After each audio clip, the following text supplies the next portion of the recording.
Guten Tag, Good Morning o buenos días queridos miembros. Bienvenidos sean al primer video formal de este canal. En este canal se subirán videos variados, como temas históricos como de Roblox, principalmente Blood and Iron. Yo soy Kaiser History para transportarlos al pasado.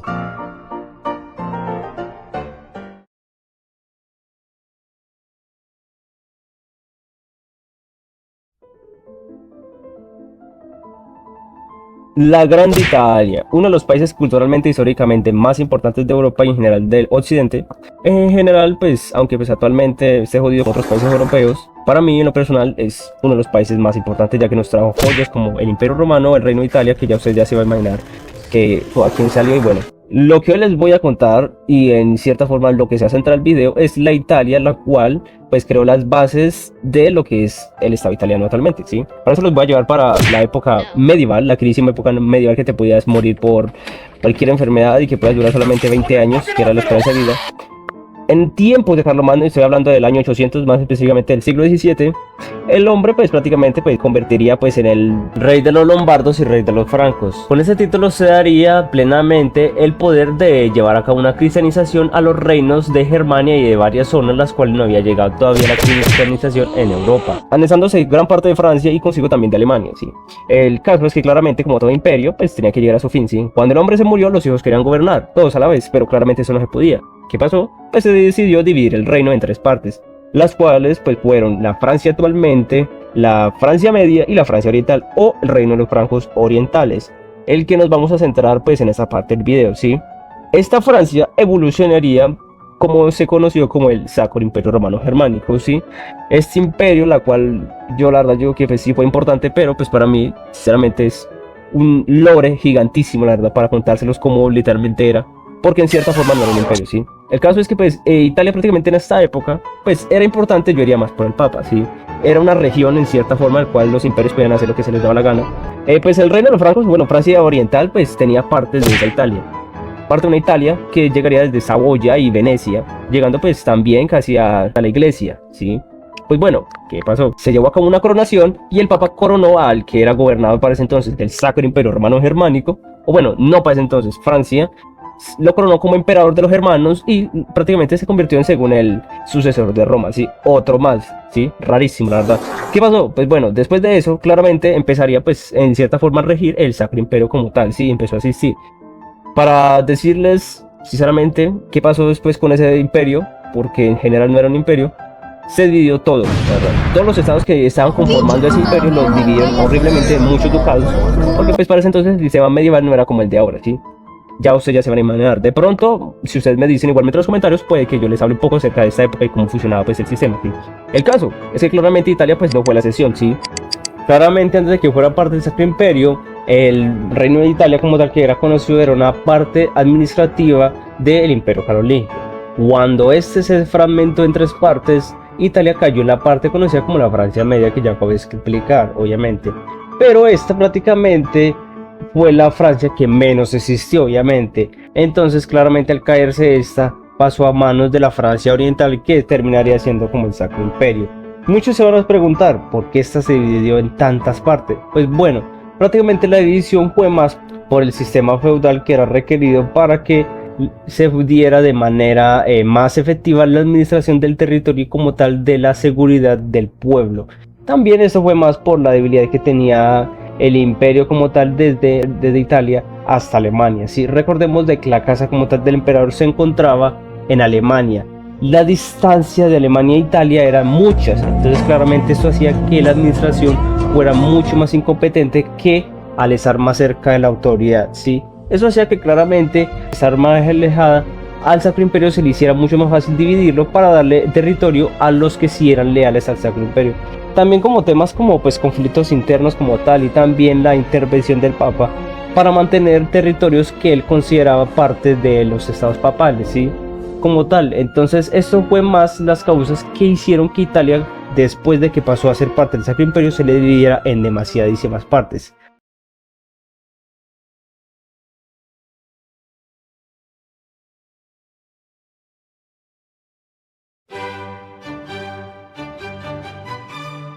¿Qué pasó con Italia? Pues bueno, Italia prácticamente se convertiría en el niño rebelde del Sacro Imperio. ¿Por qué? Los italianos sinceramente no le querían el Sacro Imperio, ¿sí? Como muchos estados que eran parte del Sacro Imperio no querían ser parte. Entonces, ¿qué pasó? Obviamente hubieron muchos conflictos dentro de Italia, los cuales intentaron acabar con el dominio imperial para consigo ser independientes, ¿sí? Hubieron unos como por ejemplo la Liga Lombarda, que fue una coalición entre ciudades del norte de Italia para oponerse para ese entonces desde el siglo XII, oponerse al poder imperial del Federico el Barbarroja. Un caso también era de los estados que representaban a Italia en esa época, Venecia y Génova. Estos estados eran dueños de rutas comerciales del Mediterráneo, los cuales los hacían muy poderosos y ricos. Estos eran dueños de una fuerza naval impresionante para esa época, ¿sí? Estamos hablando de impresionantes barcos y eran muchos, la verdad. Incluso muchos más que reinos como Francia o Castilla, obviamente. Esos reinos, al poseer rutas comerciales y ser ricos, obviamente estos tenían completa autonomía de hacer lo que se les da la gana. Ese pueblo lo mantuvieron por varios siglos hasta el ascenso de los otomanos, ¿sí? Ascenso lo cual les quitaron ese poder, ya que claramente estos dos estados se mantenían gracias a las rutas comerciales también del Mar Negro, por obviamente obra del Imperio Bizantino para aquel entonces. Cuando cayó la ciudad de Constantinopla, el Imperio Otomano se adueñaría de esas rutas y prácticamente esos hacer estados cristianos se convirtieron automáticamente en enemigos del Imperio Otomano. Claramente después del siglo XV la cosa cambió. La región italiana se convertiría prácticamente en una zona de influencia para las potencias, ¿sí? España y Francia y el Sacro Imperio se empezarían a pelear por el control. Así que después de varias guerras, como las guerras italianas, terminarían estas para el 1559 en la conciliación del dominio español como tal de toda la región italiana. Después de esto, y claramente después de esa época, el Sacro Imperio como tal dejaría de tener control de Italia y consigo pasaría a manos de la monarquía de los Habsburgo. Steiner konnte nicht genügend Kräfte für einen Angriff massieren. Der Angriff Steiner ist nicht erfolgt. Das war ein Befehl! Der Angriff Steiners war ein Befehl! Wer sind Sie, dass Sie es wagen, sich meinem Befehl zu widersetzen? Jahrelang hat das Militär meine Aktionen nur behindert. Es hat mir jeden nur ersichtlichen Widerstand in den Weg gelegt. Der Krieg ist verloren.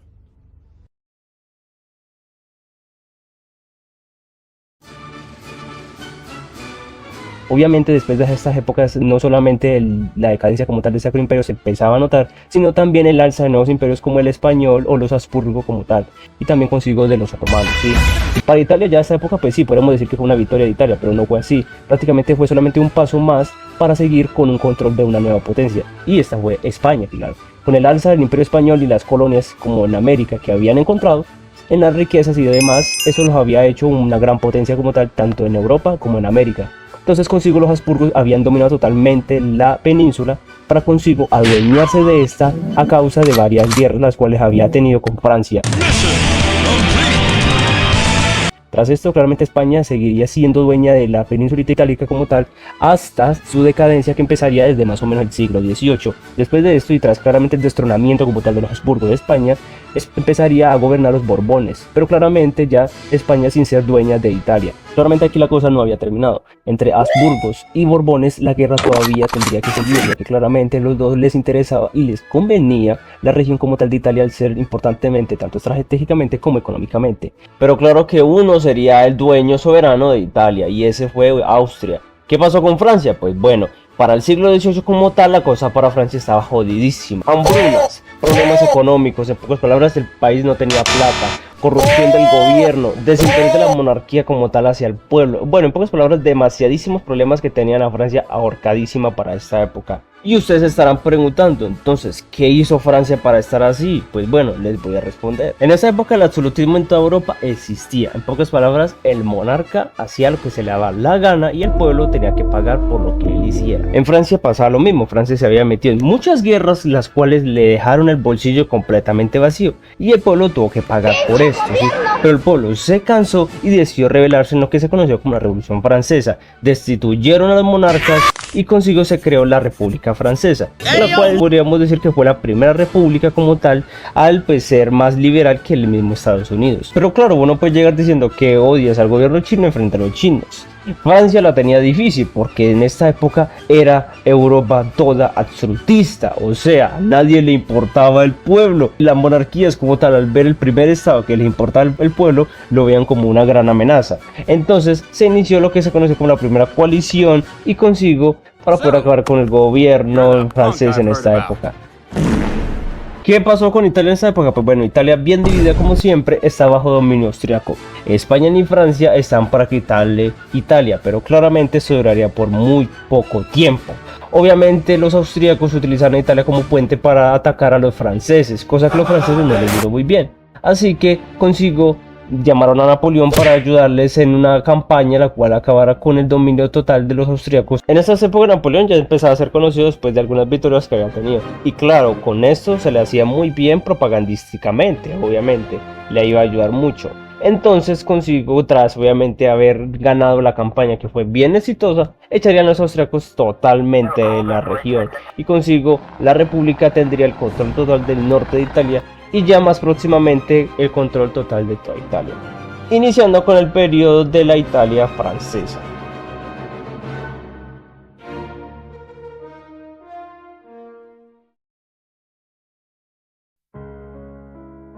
Ya tras haber hablado de los antecedentes, nos ubicaremos como tal en la época de la Italia francesa o napoleónica. Es importante aclarar como tal de que la península no fue independiente en esta época, ya que se mantuvo en gran parte de esta ocupada por Francia. En esta parte del video igualmente les hablaré como tal de los tres periodos italianos, ¿sí? Los cuales fueron la Italia postmonárquica, la republicana y la napoleónica. Términos que yo me inventé para hacer más sencilla la manera de la explicación como tal del video, ¿sí? Empecemos con la época postmonárquica. Como tal, esta empezaría desde 1796 hasta 1802. En esta época destacarían como tal las naciones de Cispadana, la Traspadana y la Cisalpina. En la campaña de Italia dirigida por Napoleón, esa sería la pieza clave para este periodo. Tras sacar a los austríacos del norte de Italia, quedaría bajo manos francesas. Desde el 96 hasta el 97 nacerían las repúblicas de Cispadana y la Traspadana. Con esto dicho ya, empecemos a hablar con la Cispadana. Fundada en el 96, esta nación era la agrupación de estados como Módena, Regio, Emilia, Bolonia y Ferrara, todas monárquicas, claro. El objetivo como tal era crear un estado que tuviera los principios de la revolución y de Francia como tal en esa época. Y entonces se celebraría un congreso en Regio el 27 de diciembre del mismo año, en el cual se daría la fundación de la República de Cispadana. El gobierno como tal en sí era similar al de la República Francesa, con soberanía popular y la igualdad ante la ley. El gobierno estaba organizado en lo que se conoció como el Congreso Cispadano y el Comité Ejecutivo. El gobierno era dirigido por Giovanni Paradazzi, Giuseppe Compagnoni, Antonio Aldini. La función como tal del Comité Ejecutivo era encargarse de la administración territorial, supervisar la defensa y la organización militar del país y mantener relaciones diplomáticas con países como Francia o países que estaban bajo este. El Congreso se dedicaba a la legislación, el gobierno provisional como tal y los símbolos nacionales como tal, la constitución y el marco legal, gobernando a una población como tal de 140 a 170 mil personas. La economía como tal de la nación se basaba en la producción agrícola, artesanía, comercio local e internacional y la influencia de Francia. La reciente nación, que igualmente está bajo monarquías y teniendo un sistema más feudal, vio un gran cambio en la transición de medidas económicas más liberales. Para mantener la economía como tal se metieron reformas fiscales al implementar impuestos, requisiciones forzosas para mantener un tributo, por decirlo así, a Francia, y teniendo claramente un impacto negativo en la economía local. Como tal, el ejército estaba compuesto de un poco de todo: milicias, tropas voluntarias y tropas francesas. Tuvo más presencia militar el país en general francesa. ¿Por qué? Porque igualmente esos generales como Pierre Augrand y Jens Lane estuvo metiendo más en la supervisión militar y el entrenamiento de tropas. Pero claro, como tal, el ejército de este país se extinguió por ser muy débil debido a la escasez de recursos, conflictos con las autoridades locales y entre militares, y claramente la falta de oficiales experimentados. Igualmente fue un proyecto como tal de las primeras repúblicas italianas en esas épocas, al utilizar también la tricolor italiana por primera vez, pero igualmente internamente era muy débil al depender de Francia en gran medida. Aparte de su economía y consigo la debilidad del ejército, igualmente aparte de eso la aceptación de la población era muy mala hacia la república, y esto hizo que con todos esos problemas en el 97 se decidiera mejor desintegrar para conseguir unificarla totalmente a la República de Cisalpina. Ahora hablemos de la otra república de Italia como tal, y esa fue la Traspadana. Fundada en el 96, fue la agrupación de estados como Milán, Lombardía, Parma y Piacenza, entre otros. El nacimiento como tal fue después de la derrota y expulsión de los austríacos. Napoleón, luego de haber ocupado ciertas zonas como Milán, entre otras, mandaría a crear gobiernos provisionales en esta región. Tras la conquista y consigo en noviembre del 96, las asambleas locales representantes de la población se reunieron para proclamar una república como tal, naciendo la República de Traspadana. El gobierno en sí era lo mismo que la Cispadana, pero dividido en poderes como el poder ejecutivo y el poder legislativo, los cuales eran manejados por el directorio provisional y el consejo legislativo. El gobierno como tal está dirigido por Pietro Moscati y Giovanni Giovanni Paradisi. La función como tal del directorio provisional era la administración del Estado, relaciones exteriores, política militar, economía, reformas y la organización territorial. La función del Consejo Legislativo eran las leyes, reformas jurídicas, administración, aprobar medidas económicas y las relaciones con Francia, igualmente gobernando en una población de 2 millones. Como tal, la economía se basaba en la agricultura, el comercio, la industria y la confiscación de propiedades a duques de la región, también la recaudación de impuestos, y consigo, como siempre, la dependencia de Francia. Pero claro, la economía, como la misma de la cispadana, teniendo serios problemas de inflación y falta de recursos. El ejército como tal estaba compuesto por milicias, voluntarios, campesinos, soldados austríacos antiguos, etc. Sus generales fueron Claude Victor Perrin, Jean Lain, Auguste Marmont, los cuales eran franceses. Sin embargo, el ejército como tal tuvo muchos problemas internos, como la falta de disciplina de los soldados, deserciones, problemas de suministro y problemas internos. Claramente en estas épocas podíamos ver los primeros pasos del republicanismo en Italia. Estas dos naciones no dieron lo que debería ser. ¿Por qué? Yo diría que más fue la debilidad de los estados como tal ante una economía muy exigente, y claramente sus gobiernos, al claramente ser tan nuevos, no pudieron lograr un gran objetivo para estas dos repúblicas, terminando así la unificación de estas dos en lo que se conocería como la República Cisalpina. La República Cisalpina como tal nacería en el año de 1797.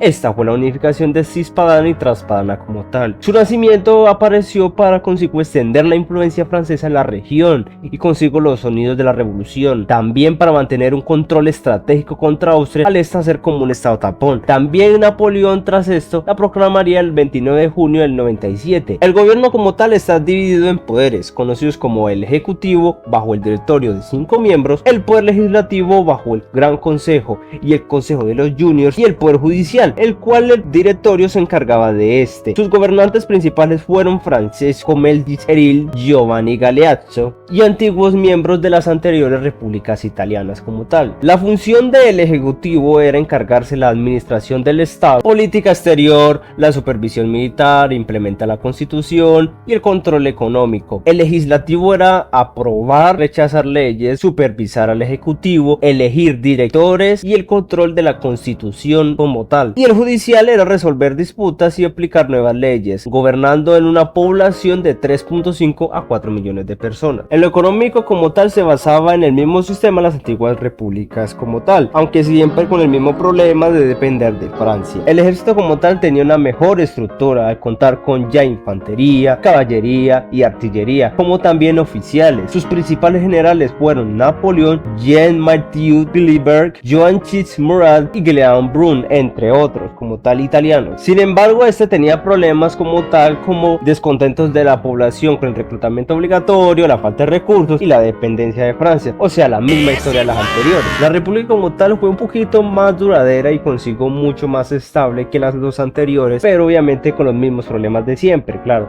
los problemas no se habían solucionado, y en que este gobierno intentó solucionar esto, no lo pudieron lograr. Ya esto se podría aliviar un poquito más con la República Italiana, pero consigo Italia seguía siendo Italia.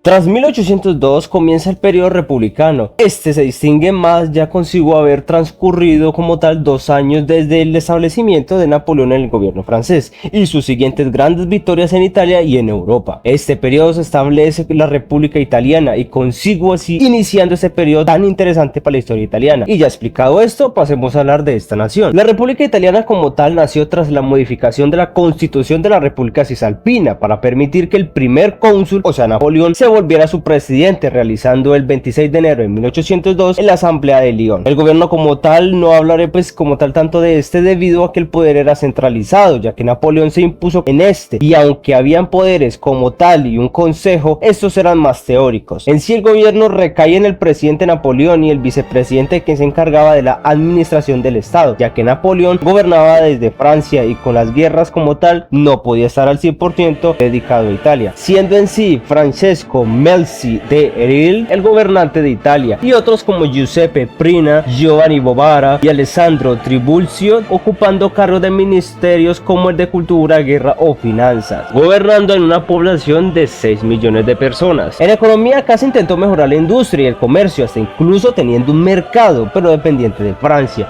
y aunque se intentó modernizar la economía, la carga fiscal era tanta que consigo tanto la guerra y el peso francés hizo que el país tuviera tensiones movilizaciones sociales que estallarían en protestas. El militar como tal, la cosa era la misma que la cisalpina, pero con algunos cambios como la creación de una guardia presidencial, milicias regionales y una marina de guerra, pero pequeña al depender de Francia en gran medida. Sus generales fueron Giuseppe Lecci, Domenico Pino, Teodoro Lecci, entre otros. El ejército tenía los mismos problemas de siempre y esto seguía demostrando que Italia seguía atrasada en este tema. En resumen, Latinoamérica en referencia. La República de la Pizza como tal no podía hacer mucho ante la maquinaria de guerra francesa, claramente, y como tal Napoleón tenía este estado más como un subyugado como tal, y claramente su economía no era la mejor y no seguía haciéndola aunque se pasaran 20 años creándose nuevas repúblicas y nuevas naciones. Como tal, aunque esta sí demostró un poquito más de avance que las demás, pues esta seguía siendo la misma historia, pero obviamente con una nueva constitución y ya claramente Napoleón siendo su gobernador total. 1805 fue un gran año increíble para Francia, la derrota de Austria y Rusia en Austerlitz, un año de haberse proclamado el imperio francés y pues claro, la coronación de Napoleón como rey en Italia. Y sí, así apareciendo el reino de Italia, el predecesor del reino de Italia como tal lo conocemos. Y así también naciendo el periodo napoleónico en Italia y en el mundo como tal. Ahora sí pasemos a hablar del reino de Italia. Un 18 de marzo de 1805 se proclamaría el reino de Italia y el 26 de mayo Napoleón fue coronado y así estableciendo un estado bastante nacionalista bajo poder bonapartista. El poder al ser centralizado como en la república como tal, la administración recaía en Napoleón y en Eugene, o sea el rey y el virrey como tal. El país estaba más dirigido por el virrey y por el consejo de estado. Claro, Napoleón siendo más un rey simbólico, casi claro, gobernando en una población de 6.5 a 7 millones de personas. En economía, tras el bloque continental de 1806, la economía quedó severamente afectada tras esto. Igualmente la economía seguía siendo la misma, pero que con diferencias a la anterior república, pero en este periodo la economía se desarrolló bien, con problemas pero logrando un poco más a comparación de las antiguas repúblicas. Como tal no cambió mucho en el tema militar al de la república, cambiando la guardia presidencial a la guardia real. Sus generales fueron como el virrey Eugene de Bernardines, Filippo Severali y Antonio Francois, entre otros. Sus problemas los mismos que los de la república como tal, pero teniendo una mejor estructura. La era napoleónica como tal fue la más importante y por mucho la verdad la más influyente como tal, ya que después de esta era y consigo el regreso del absolutismo en Europa, se empezaría a tomar muy en serio la idea de la unificación como tal en la península itálica y así consigo terminando con uno de los periodos más importantes desde 1805 hasta 1814. Y así concluimos con este video tras haber repasado toda la historia de Italia como tal. Si les gustaría apoyarme lo harían mucho con un like y consigo una suscripción también. Déjenme en los comentarios qué clase de tema les gustaría que hablara en un próximo video. Yo soy Caser Stories después de haberlos transportado al pasado.